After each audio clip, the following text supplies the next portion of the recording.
Today we're looking at the best armor choices in the hardcore wipe at every stage of progression so far, from super budget and early to hideout tricks and level 3 traders. So let's get started by quickly running through the early game armor. At the beginning, most of your armor is going to come from Ragman level 1, so let's just scroll down here, and the three useful barters to look at is firstly the pack of soft armor, which you can get for 3 half masks, so you can either find these just in your raids in general, on scavs, or occasionally you can buy them from Fence because they're only about 5k, but often people will buy this up, so they are quite rare to find there. And then you've also got this one, the MFUN armor as well, for 2 max energies. This one is better, the packer is only class 2, and the Untar is class 3, so this one will actually protect you from things like PST, but anything that's 545 PS or M855, it'll go straight through this as well, so it isn't the best. You can obviously buy a packer in cash if you want to, but early on, cash is going to be at a pretty significant premium because of the requirements for buying meds and things like that, so I would try to do the barters if you possibly can. Over on Prapor 1, there is also this, the 6B23 1 body armor for a propane, so this is quite useful. The only thing to notice about this is that there isn't a backplate that comes with it, and you can't buy it straight away. So you've only got class 3 and class 2 on the front. On the back, it's just the class 2 underlay that protects the backside of your PMC, which is a little bit unfortunate, but this is kind of a hybrid between the Untar and the packer. Do remember that class 3 over the top of class 2 is a little bit better against ammo like M855 because it'll get damage reduced through both layers. If you do somehow find yourself in a situation where you have more money, the cheapest basic armor ends up being the 6B2 Flora, which is also class 2. It's similar to the packer, but you don't get sides. And if you do find yourself with a little bit more cash somehow, although no one really has managed to do that as far as I've spoken to, you can get this one, which is another class 3. This is very similar to the Untar armor, but it costs 71,000 rubles. You need to complete search mission from Prapor, which is the one where you have to scout the convoy on woods before you can buy this. If you have a little bit of extra cash, this can give you a little bit of protection in raid. Helmets wise, there's really nothing that you can get here that allows you to actually hear. I would always avoid buying these, and the problem is over on Ragman, these helmets you can't wear any ears with them, which is really annoying. So over on Peacekeeper, he's got the only good helmet you can actually buy, which is the Untar helmet. This is expensive, it's about 60k's worth of dollars, but if you have dollars to spare, you will actually need to spend a lot of money with Peacekeeper. So if you don't mind it being blue, maybe avoid using it on woods for example, but if you're going around sort of urban areas, then it doesn't really matter what color helmet you're wearing, people are going to spot you anyway. And you might want to consider getting it because a class 3 helmet is actually not that bad. We'll make a brief mention of Ref. Once you've got him to level 1, the only thing that I think is really that interesting, yes, maybe you want another class 3 helmet here, but the Karasa is pretty handy because it has western plates both in the front and the back. So if you go and find a rig out somewhere and you want to split it up, well, you can actually put the class 4 plates in the front and the back of this so that you can spread it out between your armors. Imagine you find an MMAC out in the raid, for example, then you can take the class 4 front plate and you can put it in the Karasa, and then you can leave the class 3 at the back. So then you've got an extra class 4 plate to put in the front of something else. This doesn't work with an armor like the Press because it has a specialized diamond plate and it can't take a western plate in the front. Now I do like the Press armor, don't think it's necessarily worth buying from Ref, and there is one barter for it on Skier here, but the problem with this is that horses are pretty rare and you probably want to save them for getting a Docs case. On that basis, I think you should use the Lavatory. So now we're going to move over to the first set of the Hideout, and we're going to look at Lavatory 1 and some of the things you get in here. As you can see, I'm actually crafting myself a Kajura here, and the trick with the Lavatory is that you can craft all 3 of the important fabrics right here. The first one is the Kajura, which you craft using the tactical sling bags. You can buy these on Ragman directly, so this costs you 20,000 rubles and it gets you Kajura. The next one is Ripstop. This gets you 2 Ripstops for Scav vests. Scav vests you can find on Scavs themselves, but you can also go and barter these with Jaeger for a Slickers. So pick up the Slickers that you find in raid, barter these for a Scav vest, and you can then make yourself Ripstop in the Lavatory level 1. The last one is Aramid. This is very handy as well for making things, and you can get this by decomposing a packer down into 2 Aramids. Obviously we can buy these from Ragman, but they cost quite a lot of money, so that's where you can also use your 3 lower half masks, so you can turn them into packers using the barter, and then you can turn those packers into Aramids using the craft as well. So these are the 3 important fabrics really: Kajura, Ripstop, and Aramid. So rather than trying to focus on picking these up in raid, it's often more useful just to focus on the base components. Slickers for these guys, or the Scav vests themselves, packers, or just the lower half masks so you can make them, and then you can get all 3. With this, we can then do the Press armor craft, and I've done this one a lot this wipe because the Press armor is pretty good. You get class 3 front and back, and you also get this back plate, this level 3, by doing this craft, which is really important. So what you need for this is Aramid and Ripstop, and then you also need this thing as well, which is the Juk 3 ballistic plate front. You only need one of these because every time you do this craft, it's going to turn these components into a press, which comes with one of these front plates. So you can technically put this front plate back through the craft, and then you can get them over and over again. This is kind of an easy way to get free carriers and free backplates by doing this particular craft. Where do we get this from? Well, you can barter this for a grand juice, so you can get more of these if you need. This craft is going to be important again later, so let's tuck this one away in our back pocket and we'll come back to it in a moment. The other important craft at Laboratory Level 1 is this one here. You do need to have a sewing kit, but this is an Orcs item so it doesn't get used, and you need to find one of these, the Tac Fast MT Helmet Replica. These you do find on scavs sometimes, and they're not very good. They do have a very high ricochet chance, but the armor class is only 1, so they're not going to actually protect you from any bullets. None that give you a direct hit anyway. With this, you combine them with white tape, the duct tape that you find in Raid, and then we've got aramids that we can craft up here like we saw before. And that will allow you to make one of these, a Ratnik, which is a class 3 armor, which isn't blue, and allows you to cover both of your ears as well, which is nice to have. It means you're not just going to get PST'd to the head. So we'll come back to the hideout in a little bit. We're going to go back to the traders up to level 2.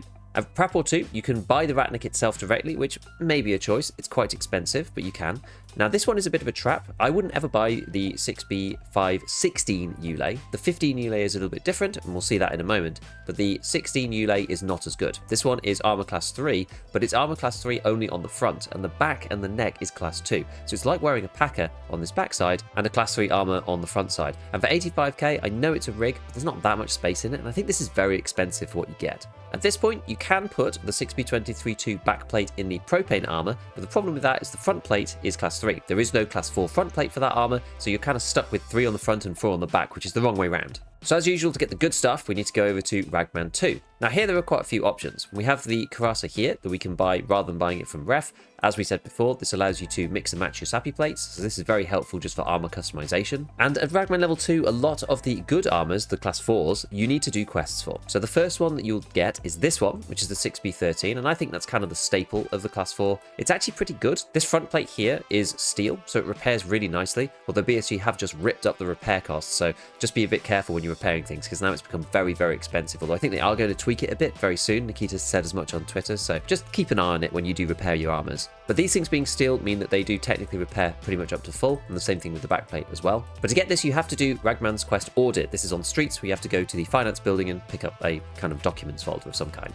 After that, you get the Ballet Lover quest. That then allows you to unlock the 15 Ulay, which is the good one. This one is class 4 all over, so it's class 4 both on the front and the back. It is only class 2 around the neck itself, but that matters a little bit less now that the neck hitbox goes into the thorax. Class 4 on the back and front is pretty powerful. This puts it kind of in line with this. It is slightly better, technically, the 6B13, because it has a class 4 plate and then a class 2 soft armor behind it. But that only really matters in some niche scenarios and reduces the amount of overall damage that you get. Most of the time, 90% of the time, if you don't die with this, you're not going to die with this. There's a few little cases where that's not true, but for the most part, I wouldn't worry about it too much. This one is also a rig, so it has limited space, but it's not too bad. So this one is technically better value than this one, because you don't need to buy a rig with it, whereas with this, you're going to have to buy, I don't know, a bank robber or a CSA or something at minimum. And then once you've done database part 1, you then get access to the Thor barter, which is for 2 Slim Diaries. I used to do this one a lot. The problem with this wipe is that Slim Diaries sell to Peacekeeper for quite a lot, and getting his money up is one of the hardest things you can do in this wipe. And although it comes with sappy plates, both front and back, firstly, these are quite heavy, 4.4 kilograms. I don't really like the Spartan Omega that much. It's also just a hard call to use these Slim Diaries for this particular barter when the 6B13 exists and I can just buy this in cash. The final one that is useful that you should look out for is this guy, the Ratnik helmet. You can turn 2 bleaches into a Ratnik helmet, which is very nice. This one used to be great with the fleet, but it's still pretty good in the hardcore wipe. You can technically make these in the laboratory as well at slightly higher levels, but typically I just kind of find a few and pick them up. We'll mention Ref again quickly. So over here, you have the ability to buy a Class 4 helmet, the TC800. But I think the ones that are actually quite good here is the Interceptor OTV, because this gives you 2 quite decent plates, which is the Spartan and Lafros. It is ceramic, so you do have to worry about the fact that you're not really going to be able to repair these.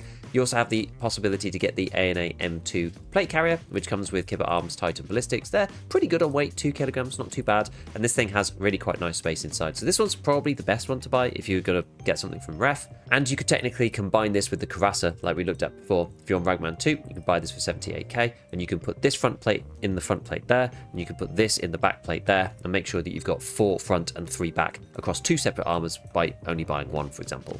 Okay, so we're going to step to level 3 traders now, up to Prapor 3, and he doesn't offer that much that's very interesting. 102k for a masker, I don't think anyone's going to buy this, but this thing is really good. I have used this a lot this wipe, and this is the class 4 armor front plate for the press. There's a couple of armors that this goes into. If you link search these things, you can see which armors are eligible, but the press armor is the one that we want to focus on. So what you do with this is you do exactly like we did before with the lavatory craft. So we go into the lavatory, we use our press armor front plate to make the craft. This then goes through and produces ourselves a press. We take the front plate out and we put that back into the craft over here along with our 2 fabrics. So what we're left with is a press armor with no front plate and a level 3 back plate. We then go to Prapor 3, we buy ourselves a class 4 front plate, and then we stick that into the press armor. What we've effectively created for ourselves is a class 4 front, class 3 back armor really cheaply by using the hideout. And this thing is self-sustaining as well, because every time you take out the 3 front plate out of the Juk, you could just make another one using the fabrics that we've got in the hideout.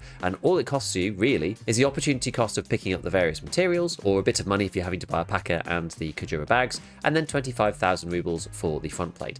I think this is a really good option. This rivals buying stuff from Ragman. These things are 100k a time over on Ragman, and so I've been using the press armor a ton. If you've managed to find a few rigs, or you have some more of those cuirasses to hand, you don't mind buying those. Skier 3 actually offers 2 separate plates. You've got this one, which is the Spartan Omega Ballistic that we looked at a second ago. We've also got Global's Armored Steel. This one's combined materials. The steel one should repair a bit better.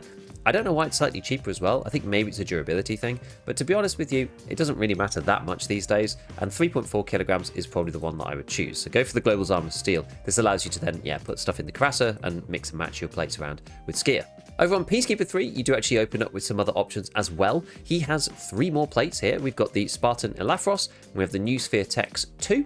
So this one here is very tempting because it's 1.6 kilograms. Again, it is ceramic though. So if you are expecting to be getting out of raid and repairing your armor, this one is probably not going to be the best choice, because even though it's light, this thing is just going to repair really badly. Aluminium repairs a bit better. It's a little bit heavier, but again, this one is very slightly cheaper than the other one. So I think I probably would end up going for the New Sphere Tech. There is one other option, which is the Monoclete. This trades for a pass, a nice guy press pass, and the Monoclete is one of my favorites. 1.3 kilograms. It is very light, and it's also high molecular weight polyethylene, which is amazing. These things repair beautifully. So this is probably the best. So if you're anywhere near Peacekeeper 3, it might be worth starting to keep these nice guy passes for the Monoclete plate if your kind of armor stuck a little bit, rather than just sending them to the traders. Although it depends really whether you need actual cash or armor more at this point.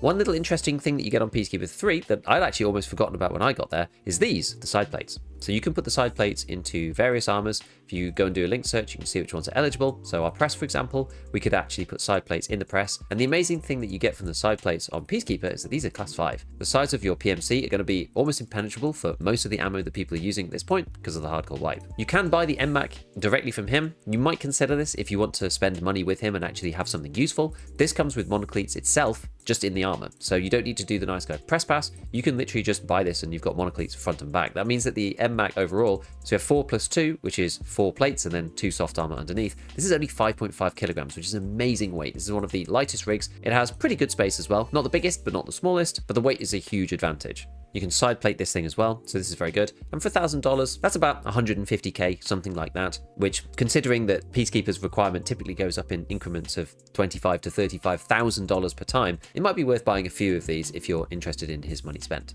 Onto the bulk, we've got Ragman level 3. He has the lion's share of class 4 helmets. So you have the high cut strikers, both in black and in green. We have the Bastion as well, which can have some attachments on it, which is why it's a bit more expensive. And then you've also got the Neo Steel 2. This is the one that can take that crazy jaw thing that looks like a sort of mouth, but typically people don't use this one that much. This one, don't get tricked into using this. This is class 3. And outside of here, we have the Gazelle Barter, which is pretty decent, although this doesn't come with any plates. So the best that you're going to be able to do here is put the class 4 in from Prapor that we saw before, because this is effectively the same kind of layout as the press armor. Side plates you can put in again here, and you can get any old Western back plate from Peacekeeper or Skier as you wish. The benefit of the Gazelle, technically for fighting, is that it is class 3 underneath. So it's a class 3 layer, so you can have class 4 with class 3 under it, which is the same as the Thor Concealable that we saw on level 2, which is pretty rare for low-level armors. But the Gazelle really is known for its class 5 front plate, which we can't get access to yet. To be honest with you, the rest of these are all either a bit expensive or just not really that worth it. Again, if you need money spent with these guys, then like maybe you could go and buy an Eclipse. This is slightly cheaper than the MMAC. It does come with heavy plates. You can see it's 7.1 kilos, not too bad.